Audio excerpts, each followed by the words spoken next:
Welcome to my podcast. Today I'll be talking about over and underachieving teams in the NHL, disappointing players in fantasy football, and players to pick up in fantasy basketball. Over and underachieving teams in the NHL. Overachieving teams. 1. Las Vegas Golden Knights. Las Vegas Golden Knights have had a great start to this season, but can they make the playoffs in their first season in the league? 2. New Jersey Devils. New Jersey Devils have rebuilt really quickly and have a core of bright young players, but will this be enough to make the playoffs? 3. Winnipeg Jets. Winnipeg Jets have played way above expectations so far due to the superb play of Blake Wheeler and Mark Scheifele, but will this be enough to get them into the playoffs? Underachieving teams. 1. Edmonton Oilers. Edmonton Oilers was a team that was picked by many people to go to the Stanley Cup Finals, but they may not even make the playoffs this season. 2. Ottawa Senators. Ottawa Senators made it to the Eastern Conference Finals last year, so they had pretty high expectations this year. They needed to turn it around quickly. 3. Chicago Blackhawks. It seems like the days of the Chicago Blackhawks winning is long gone, as their core players aren't the same players they were during the Stanley Cup run, with the exception of Patrick Kane. Next week, I'll be talking about impact rookies in the NHL. Disappointing players in fantasy football. Quarterback Matt Ryan. Matt Ryan was the NFL MVP last season, but this season, he hasn't been able to have the same success. Running back Ezekial Elliott. Ezekiel Elliott was very productive when he was in the lineup, but the issue for his fantasy owners is that he was suspended for 6 games. Running back Devonta Freeman.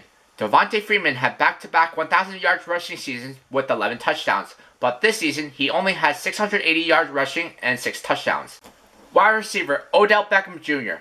Odell Beckham Jr. had a mediocre start to the season and was injured for the rest of the season, leaving owners who drafted him very disappointed. Wide receiver Terrelle Pryor Sr.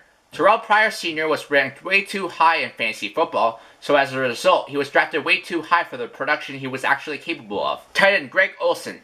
Greg Olsen was drafted quite early in most leagues and was injured the majority of the season. Defense, Arizona Cardinals defense.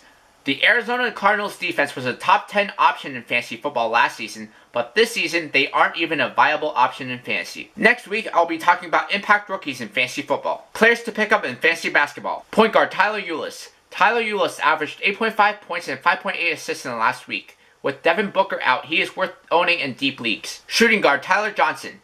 Tyler Johnson averaged 19.3 points and 3.3 three-pointers made on 64% shooting last week.